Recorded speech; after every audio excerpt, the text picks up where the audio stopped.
Hey everyone, Nigel and Luke here, and welcome to another edition of Crimes of the Week.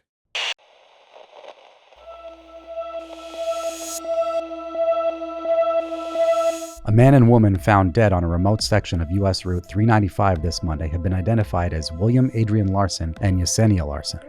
The married couple was found by a state snowplow driver on the side of the highway about 10 miles away from the small community of Bridgeport, California. Authorities have not released a great deal of information about the case, but were able to determine that the couple's deaths were homicides. They also said that the crime appeared to be specific and targeted, and that the Larsons were likely killed where their bodies were discovered.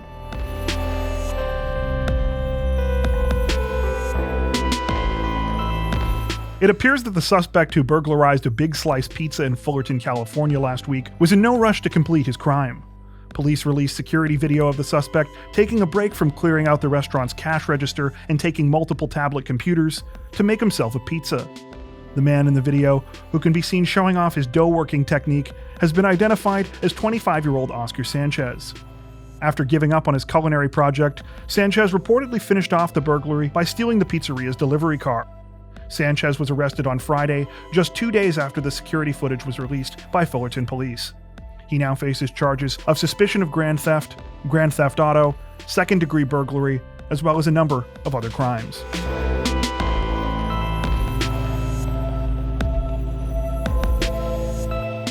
This week it was announced that a state panel in Nevada had finalized a $2.85 million payment to a woman who was falsely convicted of a Reno murder in 1976. Kathy Woods spent almost 34 years in prison for the murder of 19-year-old college student Michelle Mitchell before she was exonerated by DNA evidence in 2015. According to the National Registry of Exonerations, Woods was the longest-serving wrongfully convicted woman in U.S. history. She is the second person in Nevada to receive compensation since the state passed a law in 2019 allowing for payment to victims of such wrongful incarcerations.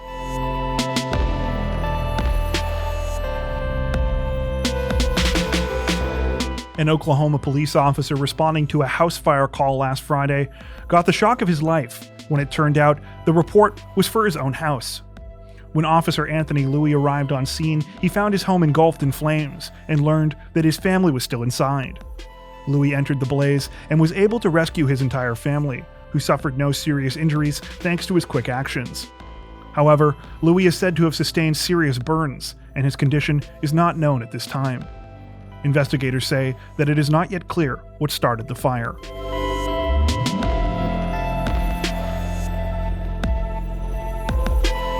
When employees at a Checkers fast food location in Florida ran out of lettuce this week, they likely never imagined that their night would end with a call to police. However, when 49-year-old Henry Arce Caballero learned that there would be no lettuce for his sandwich, the news reportedly sent him into a violent rage. According to Checkers employees, the man began screaming and beating on the glass of the drive-thru window, causing them to call police. When officers arrived on the scene, Arce Caballero was uncooperative and denied the allegations. He now faces charges of resisting an officer without violence and disorderly conduct.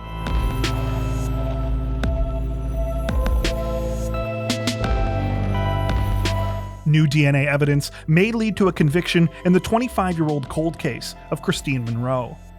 Police say that 42-year-old James Watkins, an inmate currently serving time in a Texas state prison for robbery, has been implicated in the crime.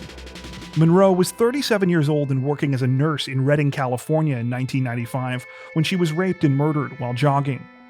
Investigators say that a re-examination of fingernail scrapings using DNA technology not available at the time of her killing was responsible for the major break in the case. Watkins has been transferred from Texas to California, where he now faces rape, kidnapping, and murder charges.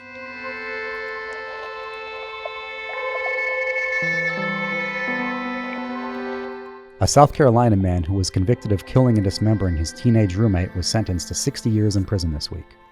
Christopher Allen Holford pled guilty to the grisly crime on Thursday, admitting that he was responsible for the 2018 murder of 18-year-old Austin Tyler Steele. According to reports, Holford shot Steele in the throat before cutting up the teenager's body and burying it on his property.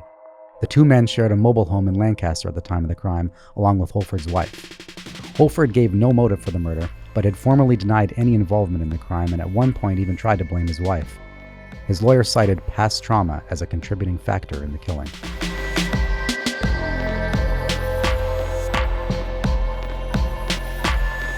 A bizarre case involving two missing adolescents was solved this week after the 14-year-old boy and 11-year-old girl in question were found speeding down the road in a stolen minivan. No official reason was given as to why Kevin Figueros and his young girlfriend skipped town, but they were found 1,200 miles away from their homes in New York, in Council Bluffs, Iowa. The vehicle they had taken belonged to Figueros' father. The couple's joyride lasted from Thursday to Sunday, before they were finally taken into police custody at the Council Bluffs Juvenile Detention Center. Their parents were quickly notified. That's it for this edition of Crimes of the Week.